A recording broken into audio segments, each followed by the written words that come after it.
আজ মঙ্গলবার শ্রবণ করুন এই হনুমান মন্ত্র। সাফল্যের পথে সব বাধা দূর হবে, কখনো টাকার অভাব আসবে না। নমস্কার দর্শক বন্ধুরা, আমাদের চ্যানেলের নতুন একটি ভিডিওতে আপনাদের সকলকে স্বাগত। বন্ধুরা, জীবনে সাফল্য লাভ করতে হলে কেবল কঠোর পরিশ্রমই যথেষ্ট নয়, তার সঙ্গে প্রয়োজন সৌভাগ্য এবং নেতিবাচক শক্তির দূরীকরণ। আর এই দুটো জিনিসই খুব সহজেই লাভ করা যায় হনুমানজিকে প্রসন্ন করে। কারণ হনুমানজি হলেন এই কলিযুগে একমাত্র জীবিত দেবতা, আর মঙ্গলবার হলো সেই হনুমানজির বিশেষ এক দিন। এই দিনে যদি ভক্তিভরে হনুমানজির এই মন্ত্র জপ বা শ্রবণ করা যায়, তাহলে জীবনে সকল বাধা বিপত্তি দূর হয় এবং অর্থনৈতিক সমৃদ্ধি লাভ হয় খুব তাড়াতাড়ি। তাই বন্ধুরা, আজ আপনারা আর যাই করুন না কেন, যতই ব্যস্ত থাকুন না কেন, আজ আপনার মূল্যবান সময়ের থেকে মাত্র 5 মিনিট ব্যয় করে শ্রবণ করুন এই শক্তিশালী হনুমান মন্ত্রটি। বিশ্বাস করুন, আজ এই মন্ত্র জপ করলে আপনার জীবনের সমস্ত বাধা দূর হবে এবং আপনার জীবনে কখনো দরিদ্রতা আসবে না। তাহলে আসুন বন্ধুরা, আর কথা না বাড়িয়ে আমরা এবার শ্রবণ করি সেই শক্তিশালী হনুমান মন্ত্রটি। ওং অঞ্জনীয়ায় বিদ্মহে বায়ুপুত্রায় ধীমহি তন্নো হনুমৎ প্রচোদয়াৎ। ওং অঞ্জনীয়ায় বিদ্মহে বায়ুপুত্রায় ধীমহি তন্নো হনুমৎ প্রচোদয়াৎ। ওং অঞ্জনীয়ায় বিদ্মহে বায়ুপুত্রায় ধীমহি তন্নো হনুমৎ প্রচোদয়াৎ। ওং অঞ্জনীয়ায় বিদ্মহে বায়ুপুত্রায় ধীমহি তন্নো হনুমৎ প্রচোদয়াৎ। ওং অঞ্জনীয়ায় বিদ্মহে বায়ুপুত্রায় ধীমহি তন্নো হনুমৎ প্রচোদয়াৎ। ওং অঞ্জনীয়ায় বিদ্মহে বায়ুপুত্রায় ধীমহি তন্নো হনুমৎ প্রচোদয়াৎ। ওং অঞ্জনীয়ায় বিদ্মহে বায়ুপুত্রায় ধীমহি তন্নো হনুমৎ প্রচোদয়াৎ। ওং অঞ্জনীয়ায় বিদ্মহে বায়ুপুত্রায় ধীমহি তন্নো হনুমৎ প্রচোদয়াৎ। ওং অঞ্জনীয়ায় বিদ্মহে বায়ুপুত্রায় ধীমহি তন্নো হনুমৎ প্রচোদয়াৎ। ওং অঞ্জনীয়ায় বিদ্মহে বায়ুপুত্রায় ধীমহি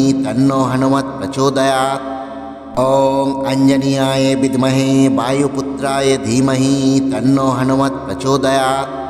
ওং অঞ্জনীয়ায় বিদ্মহে বায়ুপুত্রায় ধীমহি তন্নো হনুমৎ প্রচোদয়াৎ। ওং অঞ্জনীয়ায় বিদ্মহে বায়ুপুত্রায় ধীমহি তন্নো হনুমৎ প্রচোদয়াৎ। ওং অঞ্জনীয়ায় বিদ্মহে বায়ুপুত্রায় ধীমহি তন্নো হনুমৎ প্রচোদয়াৎ। ওং অঞ্জনীয়ায় বিদ্মহে বায়ুপুত্রায় ধীমহি তন্নো হনুমৎ প্রচোদয়াৎ। ওং অঞ্জনীয়ায় বিদ্মহে বায়ুপুত্রায় ধীমহি তন্নো হনুমৎ প্রচোদয়াৎ। ওং অঞ্জনীয়ায় বিদ্মহে বায়ুপুত্রায় ধীমহি তন্নো হনুমৎ প্রচোদয়াৎ। ওং অঞ্জনীয়ায় বিদ্মহে বায়ুপুত্রায় ধীমহি তন্নো হনুমৎ প্রচোদয়াৎ। ওং অঞ্জনীয়ায় বিদ্মহে বায়ুপুত্রায় ধীমহি তন্নো হনুমৎ প্রচোদয়াৎ। ওং অঞ্জনীয়ায় বিদ্মহে বায়ুপুত্রায় ধীমহি তন্নো হনুমৎ প্রচোদয়াৎ। ওং অঞ্জনীয়ায় বিদ্মহে বায়ুপুত্রায় ধীমহি তন্নো হনুমৎ প্রচোদয়াৎ। ওং অঞ্জনীয়ায় বিদ্মহে বায়ুপুত্রায় ধীমহি তন্নো হনুমৎ প্রচোদয়াৎ। ওং অঞ্জনীয়ায় বিদ্মহে বায়ুপুত্রায় ধীমহি তন্নো হনুমৎ প্রচোদয়াৎ। ওং অঞ্জনীয়ায় বিদ্মহে বায়ুপুত্রায় ধীমহি তন্নো হনুমৎ প্রচোদয়াৎ। ওং অঞ্জনীয়ায় বিদ্মহে বায়ুপুত্রায় ধীমহি তন্নো হনুমৎ প্রচোদয়াৎ। ওং অঞ্জনীয়ায় বিদ্মহে বায়ুপুত্রায় ধীমহি তন্নো হনুমৎ প্রচোদয়াৎ। ওং অঞ্জনীয়ায় বিদ্মহে বায়ুপুত্রায় ধীমহি তন্নো হনুমৎ প্রচোদয়াৎ। ওং অঞ্জনীয়ায় বিদ্মহে বায়ুপুত্রায় ধীমহি তন্নো হনুমৎ প্রচোদয়াৎ। ওং অঞ্জনীয়ায় বিদ্মহে বায়ুপুত্রায় ধীমহি তন্নো হনুমৎ প্রচোদয়াৎ। ওং অঞ্জনীয়ায় বিদ্মহে বায়ুপুত্রায় ধীমহি তন্নো হনুমৎ প্রচোদয়াৎ। ওং অঞ্জনীয়ায় বিদ্মহে বায়ুপুত্রায় ধীমহি তন্নো হনুমৎ প্রচোদয়াৎ। ॐ अञ्जनीयाय विद्महे वायुपुत्राय धीमहि तन्नो हनुमत् प्रचोदयात्। ॐ अञ्जनीयाय विद्महे वायुपुत्राय धीमहि तन्नो हनुमत् प्रचोदयात्। ॐ अञ्जनीयाय विद्महे वायुपुत्राय धीमहि तन्नो हनुमत् प्रचोदयात्।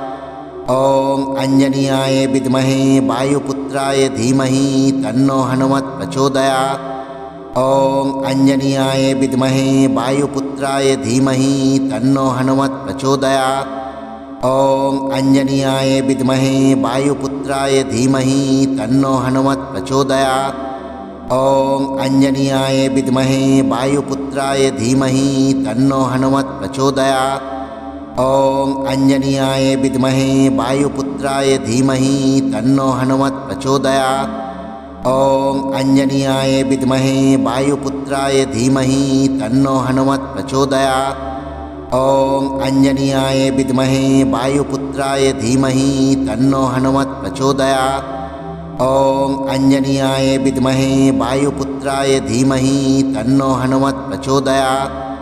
ॐ अञ्जनीयाय विद्महे वायुपुत्राय धीमहि तन्नो हनुमत् प्रचोदयात्। ॐ अञ्जनीयाय विद्महे वायुपुत्राय धीमहि तन्नो हनुमत् प्रचोदयात्। ॐ अञ्जनीयाय विद्महे वायुपुत्राय धीमहि तन्नो हनुमत् प्रचोदयात्। ॐ अञ्जनीयाय विद्महे वायुपुत्राय धीमहि तन्नो हनुमत् प्रचोदयात्। ॐ अञ्जनीयाय विद्महे वायुपुत्राय धीमहि तन्नो हनुमत् प्रचोदयात्।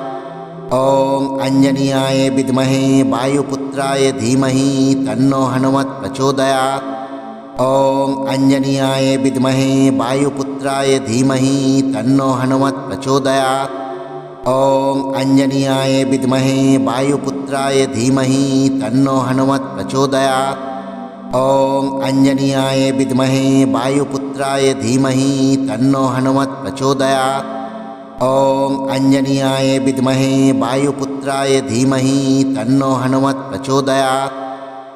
ॐ अञ्जनीयाय विद्महे वायुपुत्राय धीमहि तन्नो हनुमत् प्रचोदयात्। ॐ अञ्जनीयाय विद्महे वायुपुत्राय धीमहि तन्नो हनुमत् प्रचोदयात्। ॐ अञ्जनीयाय विद्महे वायुपुत्राय धीमहि तन्नो हनुमत् प्रचोदयात्। ॐ अञ्जनीयाय विद्महे वायुपुत्राय धीमहि तन्नो हनुमत् प्रचोदयात्। ॐ अञ्जनीयाय विद्महे वायुपुत्राय धीमहि तन्नो हनुमत् प्रचोदयात्। ॐ अञ्जनीयाय विद्महे वायुपुत्राय धीमहि तन्नो हनुमत् प्रचोदयात्। ॐ अञ्जनीयाय विद्महे वायुपुत्राय धीमहि तन्नो हनुमत् प्रचोदयात्। ॐ अञ्जनीयाय विद्महे वायुपुत्राय धीमहि तन्नो हनुमत् प्रचोदयात्। ॐ अञ्जनीयाय विद्महे वायुपुत्राय धीमहि तन्नो हनुमत् प्रचोदयात्। ॐ अञ्जनीयाय विद्महे वायुपुत्राय धीमहि तन्नो हनुमत् प्रचोदयात्। ॐ अञ्जनीयाय विद्महे वायुपुत्राय धीमहि तन्नो हनुमत् प्रचोदयात्। ॐ अञ्जनीयाय विद्महे वायुपुत्राय धीमहि तन्नो हनुमत् प्रचोदयात्। ॐ अञ्जनीयाय विद्महे वायुपुत्राय धीमहि तन्नो हनुमत् प्रचोदयात्। ॐ अञ्जनीयाय विद्महे वायुपुत्राय धीमहि तन्नो हनुमत् प्रचोदयात्। ॐ अञ्जनीयाय विद्महे वायुपुत्राय धीमहि तन्नो हनुमत् प्रचोदयात्। ॐ अञ्जनीयाय विद्महे वायुपुत्राय धीमहि तन्नो हनुमत् प्रचोदयात्। ॐ अञ्जनीयाय विद्महे वायुपुत्राय धीमहि तन्नो हनुमत् प्रचोदयात्। ॐ अञ्जनीयाय विद्महे वायुपुत्राय धीमहि तन्नो हनुमत् प्रचोदयात्। ॐ अञ्जनीयाय विद्महे वायुपुत्राय धीमहि तन्नो हनुमत् प्रचोदयात्। ॐ अञ्जनीयाय विद्महे वायुपुत्राय धीमहि तन्नो हनुमत् प्रचोदयात्। ॐ अञ्जनीयाय विद्महे वायुपुत्राय धीमहि तन्नो हनुमत् प्रचोदयात्। ॐ अञ्जनीयाय विद्महे वायुपुत्राय धीमहि तन्नो हनुमत् प्रचोदयात्। ॐ अञ्जनीयाय विद्महे वायुपुत्राय वायुपुत्राय धीमहि तन्नो हनुमत् प्रचोदयात्। ॐ आञ्जनेयाय विद्महे वायुपुत्राय धीमहि तन्नो हनुमत् प्रचोदयात्। ॐ आञ्जनेयाय विद्महे वायुपुत्राय धीमहि तन्नो हनुमत् प्रचोदयात्। ॐ आञ्जनेयाय विद्महे वायुपुत्राय धीमहि तन्नो हनुमत् प्रचोदयात्।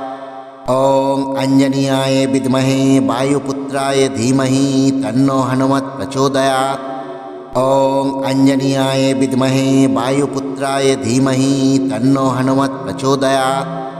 ॐ आञ्जनेयाय विद्महे वायुपुत्राय धीमहि तन्नो हनुमत् प्रचोदयात्। ॐ आञ्जनेयाय विद्महे वायुपुत्राय धीमहि तन्नो हनुमत् प्रचोदयात्। ॐ आञ्जनेयाय विद्महे वायुपुत्राय धीमहि तन्नो हनुमत् प्रचोदयात्। ॐ आञ्जनेयाय विद्महे वायुपुत्राय धीमहि तन्नो हनुमत् प्रचोदयात्। ॐ आञ्जनेयाय विद्महे वायुपुत्राय धीमहि तन्नो हनुमत् प्रचोदयात्। ॐ आञ्जनेयाय विद्महे वायुपुत्राय धीमहि तन्नो हनुमत् प्रचोदयात्। ॐ आञ्जनेयाय विद्महे वायुपुत्राय धीमहि तन्नो हनुमत् प्रचोदयात्। ॐ आञ्जनेयाय विद्महे वायुपुत्राय धीमहि तन्नो हनुमत् प्रचोदयात्। ॐ आञ्जनेयाय विद्महे वायुपुत्राय धीमहि तन्नो हनुमत् प्रचोदयात्। ॐ आञ्जनेयाय विद्महे वायुपुत्राय धीमहि तन्नो हनुमत् प्रचोदयात्। ॐ आञ्जनेयाय विद्महे वायुपुत्राय धीमहि तन्नो हनुमत् प्रचोदयात्।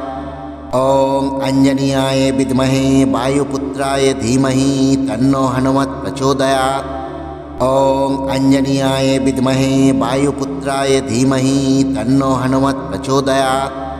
ॐ आञ्जनेयाय विद्महे वायुपुत्राय धीमहि तन्नो हनुमत् प्रचोदयात्। ॐ आञ्जनेयाय विद्महे वायुपुत्राय धीमहि तन्नो हनुमत् प्रचोदयात्। ॐ आञ्जनेयाय विद्महे वायुपुत्राय धीमहि तन्नो हनुमत् प्रचोदयात्। ॐ आञ्जनेयाय विद्महे वायुपुत्राय धीमहि तन्नो हनुमत् प्रचोदयात्। ॐ आञ्जनेयाय विद्महे वायुपुत्राय धीमहि तन्नो हनुमत् प्रचोदयात्। ॐ आञ्जनेयाय विद्महे वायुपुत्राय धीमहि तन्नो हनुमत् प्रचोदयात्। ॐ आञ्जनेयाय विद्महे वायुपुत्राय धीमहि तन्नो हनुमत् प्रचोदयात्।